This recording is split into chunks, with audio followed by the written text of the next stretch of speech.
بسم اللہ والصلاۃ والسلام علی رسول اللہ۔ اب سے جی ہم قسط وار خلافت راشدہ کے حوالے سے تفصیل کے ساتھ گفتگو کریں گے۔ خلفائے راشدین کتنے ہیں، خلافت راشدہ کی شرائط کیا ہے، اور پھر قرآن پاک سے دلائل، نبی کریم علیہ السلام کی حدیث سے دلائل واضح کریں گے، کیونکہ آپ کو پتہ ہے رافضی شیعہ بہت زیادہ اس حوالے سے خلفائے راشدین کی خلافت کا انکار کرتے ہیں۔ ہم ان کا علمی تعاقب کریں گے روافض شیعوں کا تفصیل کے ساتھ قسط وار۔ تو تفصیل کے ساتھ آج قسط نمبر 1 ہے جی، اور سب سے پہلے جی سورہ نور میں خلافت راشدہ کے حوالے سے جو خلافت کا ثبوت ہے، سورہ نور قرآن پاک کی آیت سے ہے۔ سورہ نور میں ارشاد ربانی وعد اللہ الذین آمنوا منکم وعملوا الصالحات لا یستخلفنہم فی الارض کما استخلف الذین من قبلہم، یہ سورہ نور میں ارشاد ربانی ہے۔ اور نبی کریم علیہ الصلوۃ والسلام نے فرمایا فعلیکم بسنتی و سنت الخلفاء الراشدین المہدیین عدوا علیہا بالنواجذ، ابن ماجہ شریف میں حدیث موجود ہے۔ تو خلافت راشدہ کے حوالے سے ہم تفصیل کے ساتھ گفتگو کریں گے قسط وار۔ آج قسط نمبر 1 ہے، لیکن کچھ اشعار خلفائے راشدین کی شان میں: میرے ایمان کا جز ہے اطاعت چار یاروں کی، جو ہم تک دین پہنچا ہے عنایت چار یاروں کی، صداقت کا، عدالت کا، سخاوت کا، شجاعت کا سبق شاہوں کو دیتی ہے حکومت چار یاروں کی۔ میں سمجھوں گا مجھے دولت ملی ہے دونوں عالم کی، میسر ہو قیامت میں جو قربت چار یاروں کی، متاع کیسر و کسریٰ پڑی تھی ان کے قدموں میں، عظیم الشان ایسی تھی خلافت چار یاروں کی۔ تو اب سب سے پہلے یہ سوال پیدا ہوتا ہے کہ خلفائے راشدین کتنے ہیں؟ یعنی نبی کریم علیہ السلام کے جو نائب ہیں، خلیفہ کا مطلب ہوتا ہے نائب، یعنی جن کے بعد نبی کریم علیہ السلام کا جب وصال ہوا، انتقال مبارک ہوا، اس کے بعد حکومت حضور علیہ الصلوۃ والسلام کے صحابہ میں سے کتنی ہستیوں کو ملی، اور حضور کے جو نائب تھے وہ کتنے تھے؟ یعنی ظاہری حکمران بھی تھے، باطنی بھی، ٹھیک ہے، یعنی ظاہری خلافت بھی ملی، باطنی خلافت بھی ان کو ملی، پانچوں کو، ٹھیک ہے جی۔ تو اس حوالے سے اہل سنت کا یہ عقیدہ ہے کہ انبیاء علیہ الصلوۃ والسلام کے بعد پہلی بات تو یاد رکھے سب سے افضل حضرت ابو بکر صدیق ہے، پھر حضرت عمر، پھر حضرت عثمان، پھر حضرت علی۔ جو شخص مولا علی کو ابو بکر عمر سے افضل کہتا ہے ایسا بندہ گمراہ بدین ہے اور اہل سنت سے خارج ہے۔ تو یاد رکھے کہ پہلے جو خلیفہ راشدین، یعنی خلفائے راشدین 5 ہیں، حضور کے نائب کتنے ہیں؟ 5 ہیں۔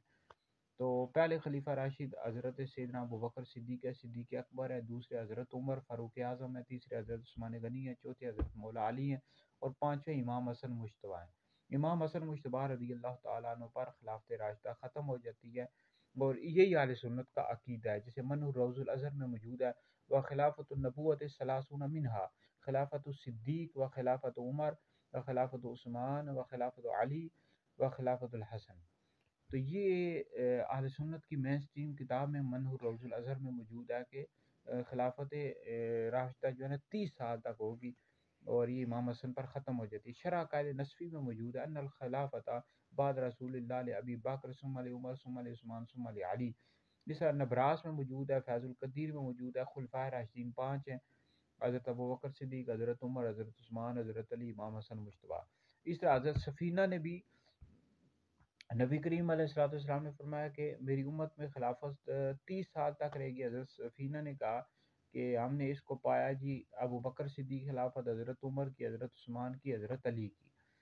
یہ ترمذی شریف میں حدیث موجود ہے۔ اس طرح اعلیٰ حضرت نے بھی یہ لکھا ہے کہ خلفائے راشدین 5 ہیں: حضرت ابو بکر صدیق، حضرت عمر، حضرت عثمان، حضرت علی، امام حسن مجتبیٰ۔ لیکن آگے اعلیٰ حضرت نے لکھا ہے کہ عمر بن عبدالعزیز اور امام مہدی کے حوالے سے بھی لکھا ہے کہ ان کی جو خلافت ہوگی یہ بھی خلافت راشدہ ہوگی۔ لیکن یاد رکھیں حضرت عمر بن عبدالعزیز جو امام مہدی ہیں، اب یہ نبی کریم علیہ السلام کے صحابہ میں تو نہیں آتے نا، شمار ہی نہیں ہوتے۔ تو خلافت راشدہ کی شرائط بھی ہیں کہ وہ صحابی ہونا بھی ضروری ہے، مہاجرین اولین میں سے بھی ہونا ضروری ہے۔ تو حضرت عمر بن عبدالعزیز کو اس وجہ سے کہا جاتا ہے کہ ان کے دور میں خلافت راشدہ کی یاد تازہ ہو گئی تھی، خلافت راشدہ کی یاد تازہ ہو گئی تھی۔ شاہ عبدالعزیز محدث دہلوی رحمۃ اللہ علیہ نے ازالۃ الخفا میں لکھا ہے۔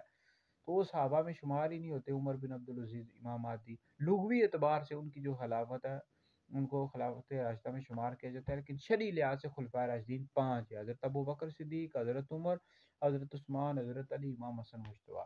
حضرت سیدنا امیر معاویہ جو ہے یہ اسلام کے پہلے بادشاہ ہیں، وہ اول ملوک المسلمین معاویہ، اسلام کے پہلے بادشاہ ہیں، ٹھیک ہے جی۔ لیکن خلیفہ راشد نہیں ہے. وہابی دیوبندی جو ہے نا حضرت امیر معاویہ کو بھی خلیفہ راشد کہتے رہتے ہیں. وہ خلیفہ راشد نہیں ہے. اسلام کے پہلے بادشاہ ہیں، حضور کے صحابی ہیں. خلفائے راشدین حضور کے نائب 5 ہیں. تو امام حسن مجتبیٰ پر خلافت راشدہ ختم ہو جاتی ہے. تو باقی ہم روافظ شیعوں کا علمی تعاقب کریں گے. قرآن پاک کے آیات پیش کروں گا، حدیث قسط وار آپ ویڈیو سنتے رہیں کہ خلافت راشدہ کا انکار کرتے ہیں، حضرت صدیق اکبر کی خلافت کا، حضرت عمر کی خلافت کا انکار کرتے رہتے ہیں. تو میں تفسیر کے ساتھ ویڈیوز بناتا رہوں گا، دلائل دیتا رہوں گا. آج قسط نمبر 1 ہے، ٹھیک ہے جی. تو آپ ان ویڈیوز کو سنتے رہیں اور اس کو آگے بھی شیئر کریں. آپ لوگوں کے لیے بہت بڑا صدقہ جاریہ. مزید کل اب خلافت راشدہ کی اس کی اقسام کتنی ہوتی ہیں، اس کی شرائط کیا ہیں، وہ کل انشاءاللہ تفصیل کے ساتھ واضح کروں گا.